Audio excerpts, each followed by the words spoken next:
Namaskar and welcome to India Narrative.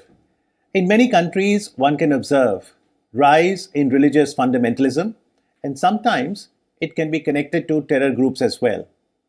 Bangladesh is one of the closest neighbors of India. What is the situation in Bangladesh when it comes to maintaining secularism?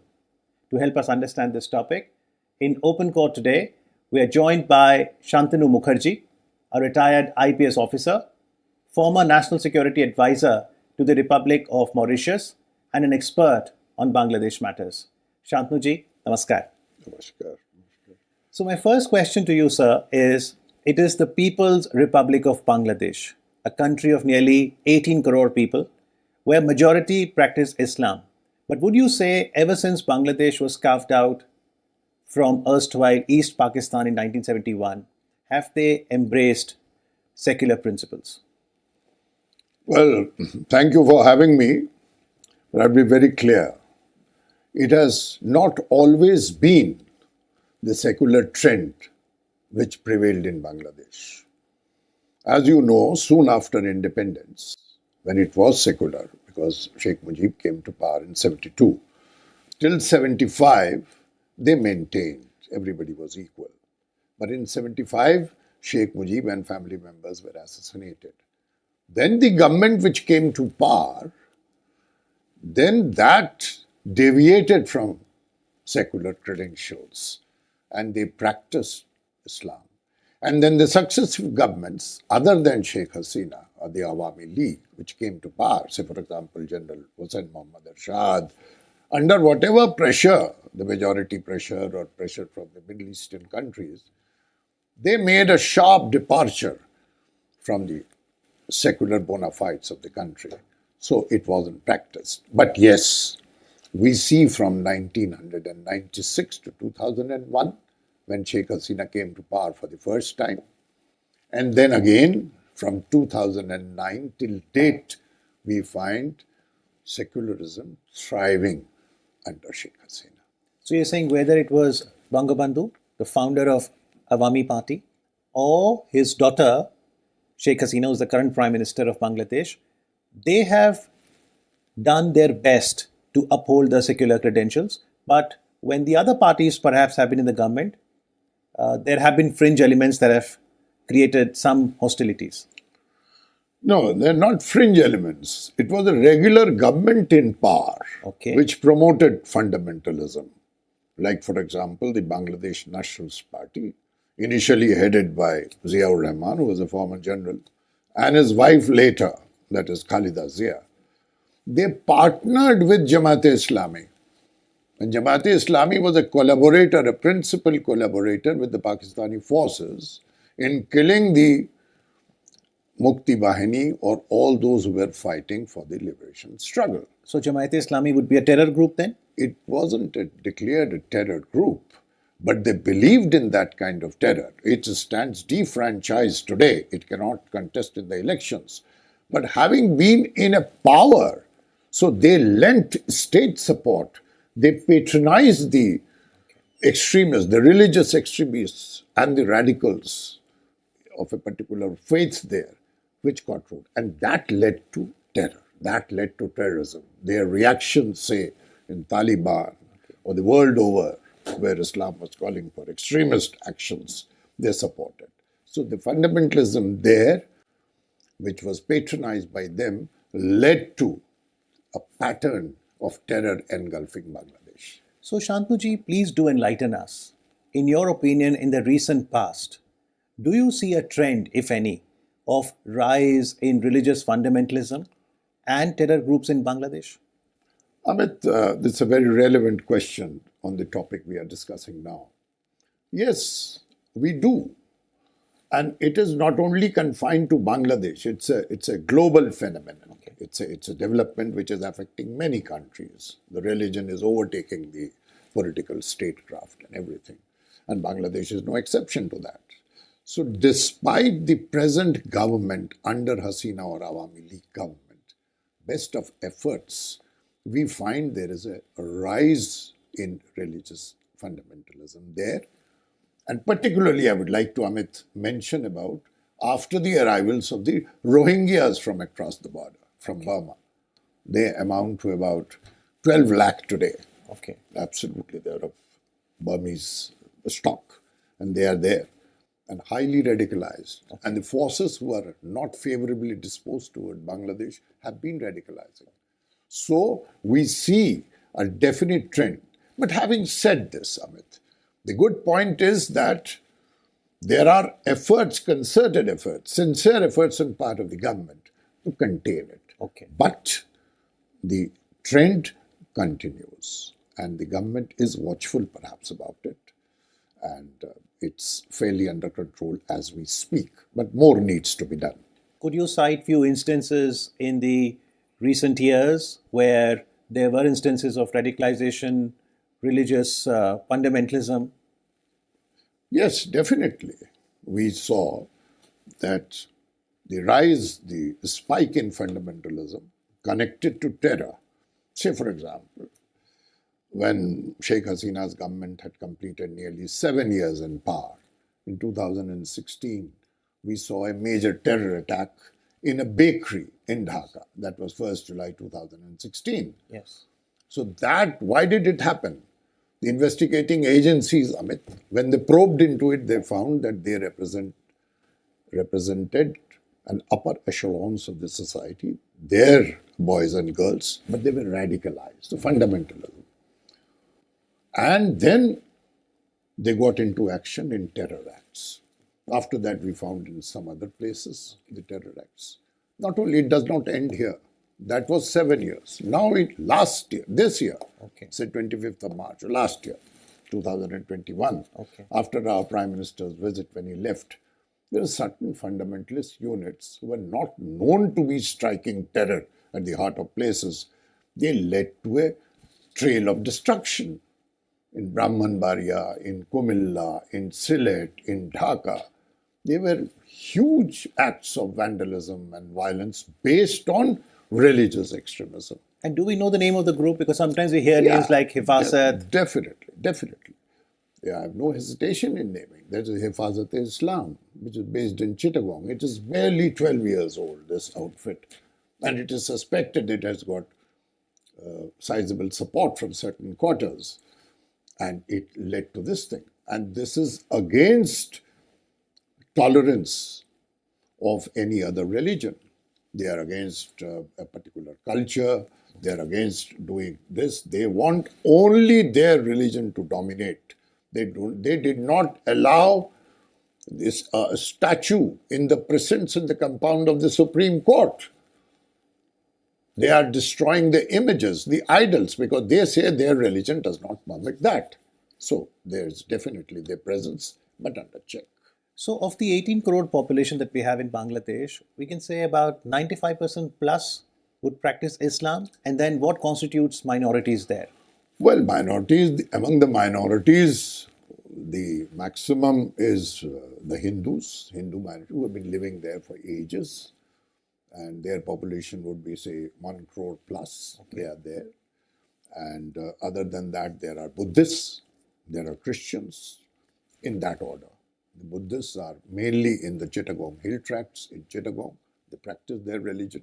And then the Christians who are in minority. They have been living there. But Hindus is a very major chunk among the minorities. Very recently, we found Durga Puja concluded there. And you will not believe they had 34,000 plus Durga Mandaps which celebrated barely 10 days back.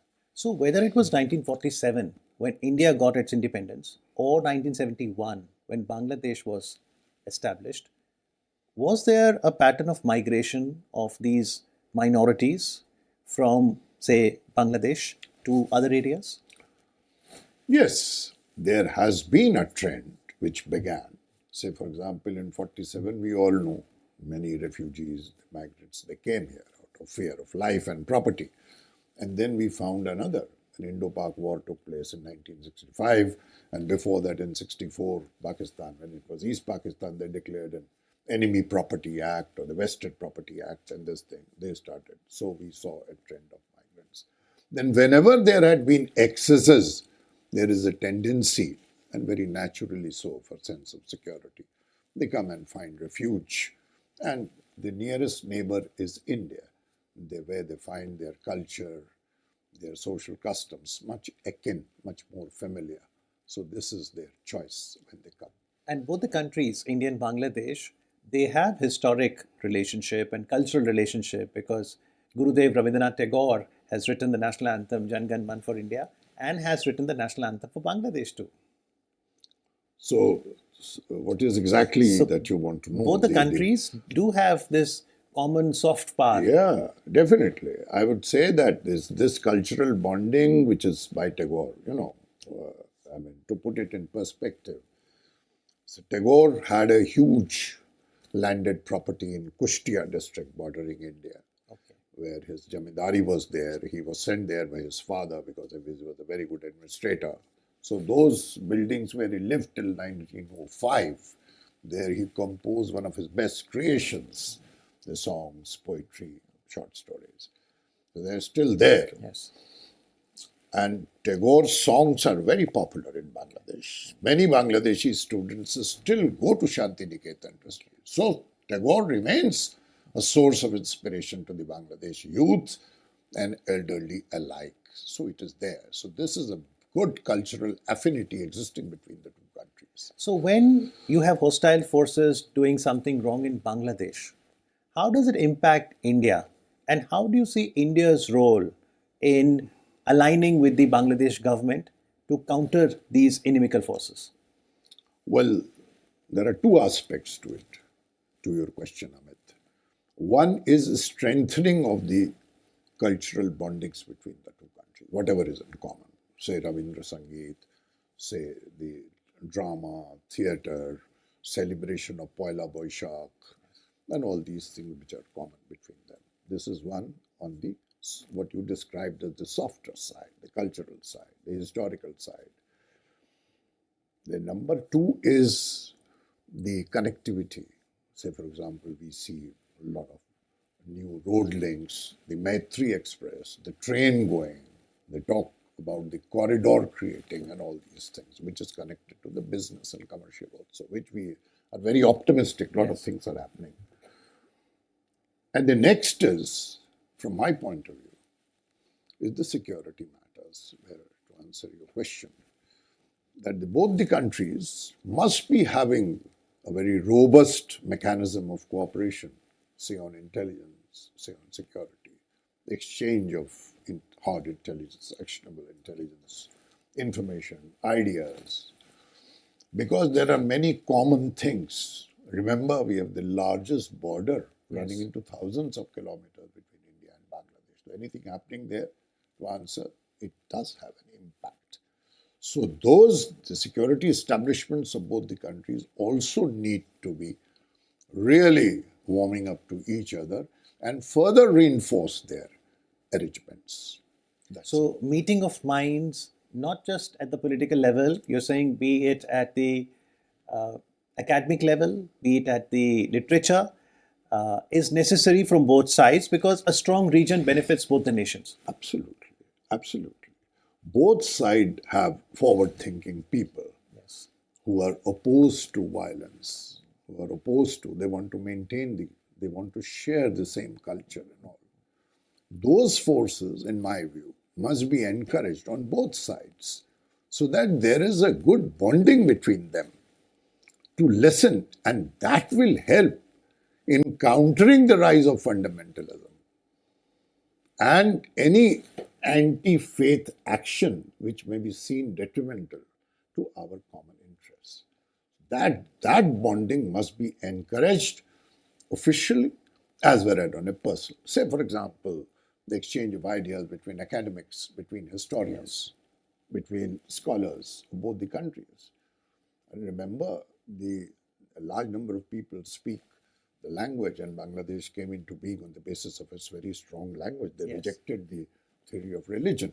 So that should be encouraged. And how do you see the prime ministers of both sides? Sheikh Hasina is considered to be a friend of India. And how do you see the dialogue between Prime Minister Narendra Modi and her over the last few years? Well, as a watcher of happenings in Bangladesh or say having worked there for over 4 years, I can say with certain amount of conviction and confidence that the relationship is perhaps at its best now, at its prime now. Very recently, barely a month ago, Sheikh Hasina visited India and signed many agreements and met her counterpart, Prime Minister Modi. So they have a wonderful bonhomie between them, a wonderful relationship between them on a one-to-one level and also at the country level. So I find that it is on a very excellent note. Shantanuji, you've served in Bangladesh for many years, and then you've also handled Bangladesh in various capacities with the Government of India. One of the photographs that really defines the establishment of Bangladesh is where we've got the military people of both sides, and we see General Jagjit Singh Arora there. And you had an interesting interpretation of that photograph. We can see General Jagjit Singh Arora, who was then General Officer commanding the Eastern Command, that is in Fort William. He's getting the instrument of surrender signed by General A.A.K. Niazi. And at the back, at the rear, we find Major General Jacob, who's a very distinguished general of the Indian Army. Next to him is General Sagat Singh. He was a great soldier, a wonderful person. And then we find from the Air Force, Diwan. And then we find Admiral Krishnan from the Indian Navy. So the interpretation is that at 71 itself, you find a Sikh who is getting the surrender from the Pakistan Army, and 90,000 plus. It's a historic movement for India. And then there is a Jew general. He's a Jew. And then there is a Rajput. And there is Diwan, perhaps a Punjabi, then Christian from South India. So it itself speaks about huge secular credentials or the progressive mindset that India represented and still continues to represent. And you're hopeful that going forward, the relationship between the two countries will only touch greater heights and we will be able to counter any untoward incident. Yeah, I'm hopeful because I'm always optimist. Then that is how we find. But only thing is that we want that Sheikh Hasina continues with the same policies and our government adheres to them so that the fundamentalists and the terrorists are at check. Because Bangladesh did have, or it still carries a bloody history, and nobody would like it to be repeated. For that, maximum alertness is required. I will not heave a sigh of relief or said that it is all hunky-dory. We should not lower our guards at any cost. Maximum vigil has to be maintained every time. We should not be complacent that yes, all is well, now we can sleep. Certainly not. That is my view. Right. Well, they say humanity has the power to be its own savior. But as Shantanuji says, that we have to be constantly on vigil to ensure that any fundamentalist or terror groups is in check. Thank you so much, sir, for joining us in the open court today and helping us understand the situation in Bangladesh. Thank you very much. Thank you very much. Namaskar.